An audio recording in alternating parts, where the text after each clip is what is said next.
Bonjour et bienvenue à cette édition spéciale, le point sur l'actualité en France en ce 1er juillet 2026. Aujourd'hui, nous aborderons les faits marquants qui affectent directement notre quotidien, de la cybersécurité avec des centaines de milliers de données personnelles exposées, aux enjeux politiques majeurs avec des plaintes déposées contre un leader de l'opposition et des soupçons de détournement de fonds. Nous couvrirons également les faits divers, de drames humains aux cyberattaques visant nos infrastructures, ainsi que les développements cruciaux en matière de justice et d'ordre public, des agressions aux problématiques de remise en liberté. Des informations précises, sans détour. Impact direct sur les Français.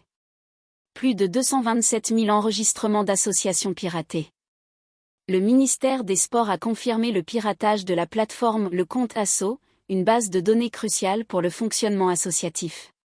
Cette intrusion a mené à la revendication de plus de 227 000 enregistrements, incluant des informations sensibles telles que les coordonnées bancaires, les IBANS, des associations et de leurs responsables.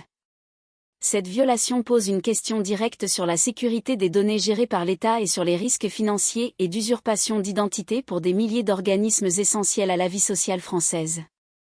La souveraineté numérique de la France est une fois de plus mise à l'épreuve, exposant la fragilité de nos systèmes d'information face à des attaques ciblées. Dans la même veine, Trenitalia France a également été victime d'un incident de sécurité. Cet incident a permis la consultation non autorisée de données personnelles de ses clients. Si les détails précis de l'étendue des données exposées ne sont pas encore entièrement connus, la nature de l'entreprise, opérant dans le transport de voyageurs, signifie que des informations de réservation, d'identité ou de contact pourraient avoir été compromises. Ces cyberattaques répétées soulignent une vulnérabilité persistante des infrastructures numériques, publiques comme privées, et un impact direct sur la confiance des citoyens dans la protection de leurs informations. Sur le plan technique, des vulnérabilités critiques ont été identifiées dans plusieurs produits IBM, notamment DB2 et QRadar. Ces failles permettent l'exécution de codes arbitraires à distance, offrant aux assaillants la capacité de prendre le contrôle de systèmes informatiques critiques. De manière similaire, le noyau Linux de Red Hat, utilisé par de nombreuses entreprises et administrations françaises pour leurs serveurs, présente de multiples vulnérabilités. Ces dernières autorisent également l'exécution de codes arbitraires et des élévations de privilèges. Ces lacunes logicielles représentent un risque constant pour la continuité des services numériques, la sécurité des données et la protection de nos infrastructures nationales. Le CERT-FR a d'ailleurs émis des alertes spécifiques sur ces points, appelant à la plus grande vigilance et à des correctifs immédiats pour parer à d'éventuels exploits. Au-delà de la sphère numérique, des problèmes concrets affectent la qualité de vie des Français. À Paris, dans le 19e arrondissement, une résidence sociale conçue par l'architecte Renzo Piano est confrontée à des dégradations majeures. Des problèmes de moisissure, de fuite et d'humidité rendent les conditions de vie difficiles pour ses occupants. Cette situation met en lumière des enjeux d'entretien du parc immobilier et de dignité de logement pour les populations les plus fragiles, questionnant les investissements et la gestion des infrastructures destinées au logement social. Enfin, face aux conditions météorologiques extrêmes, une cellule interministérielle de crise a été activée par le gouvernement français pour gérer les conséquences de la canicule qui frappe le pays. Cette mesure vise à coordonner les actions des différents ministères pour protéger les populations, notamment les plus vulnérables, et assurer la continuité des services essentiels.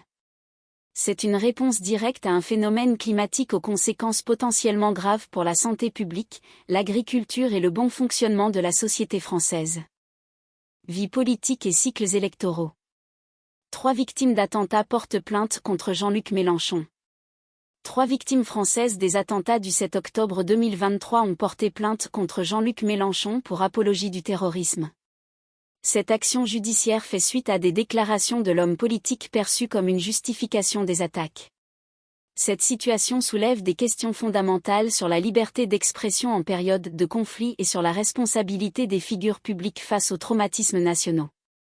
Elle interroge également la cohésion nationale face à des prises de position divergentes sur des événements sensibles, et les limites du discours politique dans un contexte géopolitique tendu.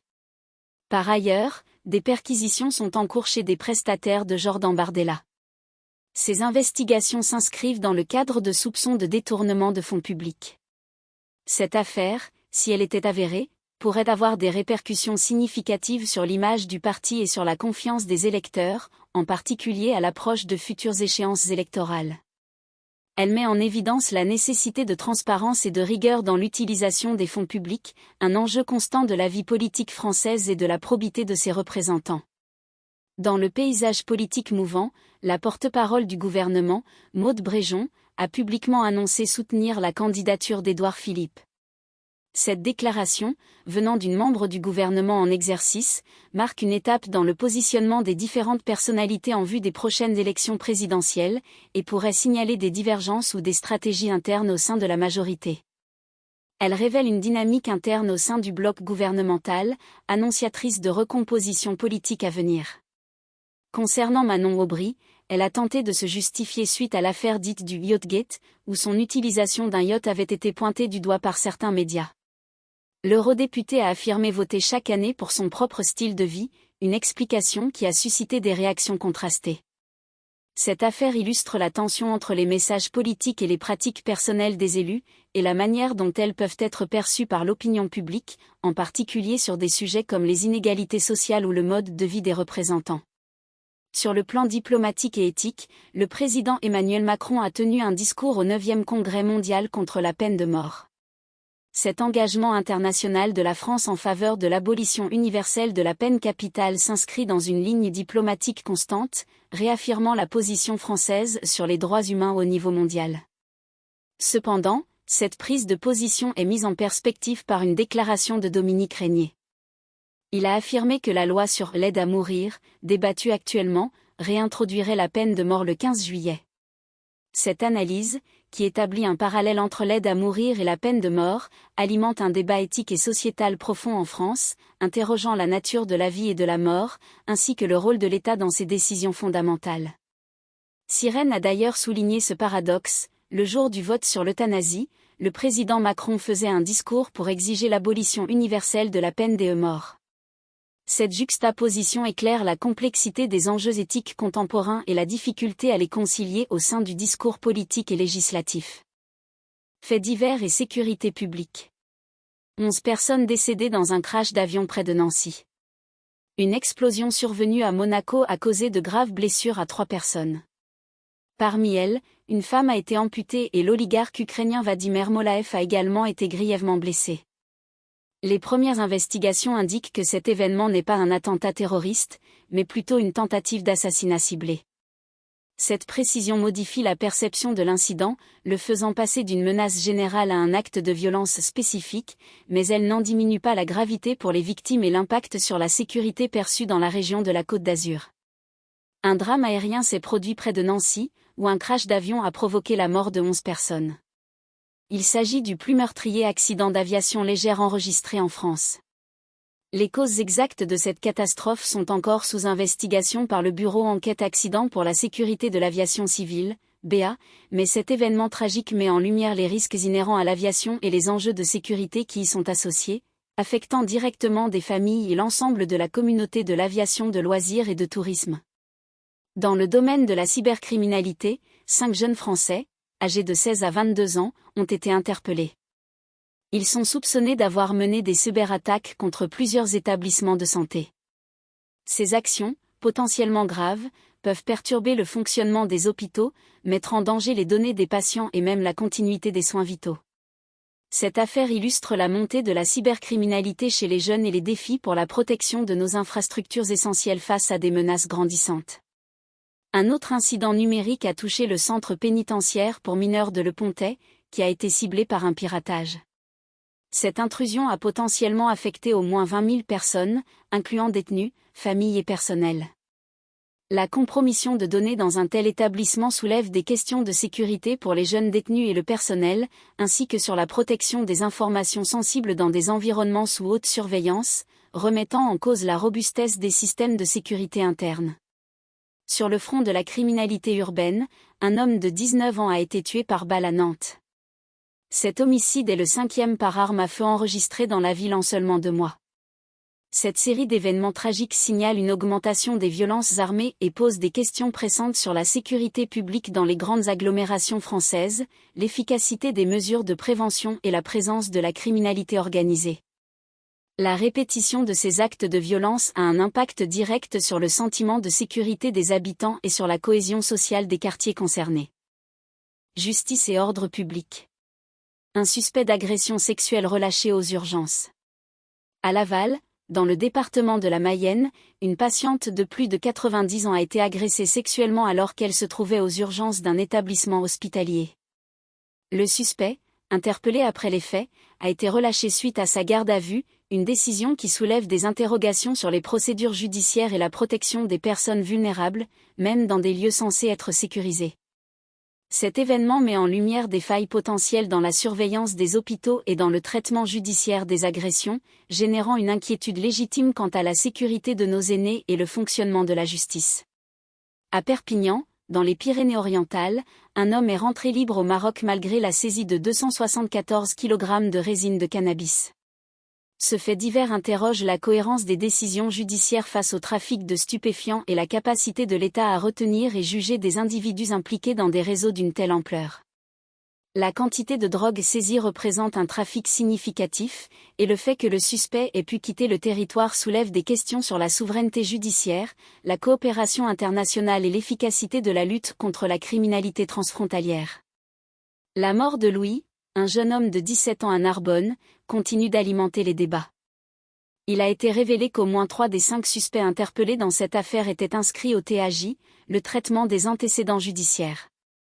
Cette information met en exergue la problématique de la récidive ou des antécédents de certains délinquants, et les limites du système judiciaire à prévenir des drames malgré des signalements précédents.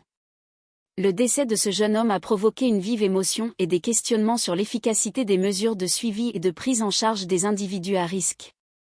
À Bandol, dans le Var, une conductrice en état d'ivresse avec 15 condamnations judiciaires à son actif a traîné un agent de la CRS sur 40 mètres. Les faits indiquent qu'elle a agi en riant, témoignant d'une délinquance routière aggravée et d'un mépris flagrant pour l'autorité et la vie d'autrui. Cet incident illustre la difficulté pour la justice à endiguer les comportements récidivistes et dangereux, et les risques encourus par les forces de l'ordre au quotidien. La protection des agents et l'application effective des peines sont ici directement questionnées. Un autre individu, connu sous le nom d'Hamza Diladouane, a été identifié comme présent lors des émeutes survenues après un match du PSG. Il est également lié à des incivilités récurrentes et à un incident de péage forcé à Paris. Cette situation souligne l'existence de profils d'individus qui participent à diverses formes de désordre public et de délinquance, contribuant à un sentiment d'insécurité dans la capitale. La récurrence de tels comportements met en question les stratégies de maintien de l'ordre et de gestion des troubles urbains. Enfin, le média Boulevard Voltaire a évoqué le phénomène de l'écoterrorisme, pointant des attentats impunis à répétition et une radicalisation croissante qu'il qualifie de rouge-verte. Cette analyse met en lumière une inquiétude grandissante concernant les actions violentes menées au nom de l'environnement, et la perception d'une impunité qui pourrait encourager de tels agissements. Cela pose des défis nouveaux pour les services de sécurité et de renseignement, devant faire face à des formes de radicalisation différentes et à leurs manifestations concrètes sur le territoire national, affectant potentiellement la cohésion et l'ordre public. En résumé de cette édition du 1er juillet 2026, la France est confrontée à des défis multiples et concrets. La cybersécurité reste une priorité, avec le piratage du compte Asso exposant plus de 227 000 enregistrements, y compris des IBANS, et l'incident chez Trenitalia. La scène politique est marquée par des plaintes pour apologie du terrorisme contre Jean-Luc Mélenchon et des perquisitions chez des prestataires de Jordan Bardella. Les faits divers sont sombres, avec le crash d'un avion causant la mort de 11 personnes près de Nancy et la recrudescence des homicides par balle à Nantes. Sur le plan judiciaire, des questions persistent sur le relâchement d'un suspect d'agression sexuelle à Laval et le départ d'un trafiquant de cannabis à Perpignan. Ces événements soulignent la nécessité d'une vigilance constante et de réponses adaptées face aux enjeux qui touchent directement la sécurité, la souveraineté et la cohésion de notre pays. Nous continuerons à suivre ces dossiers avec la même rigueur factuelle.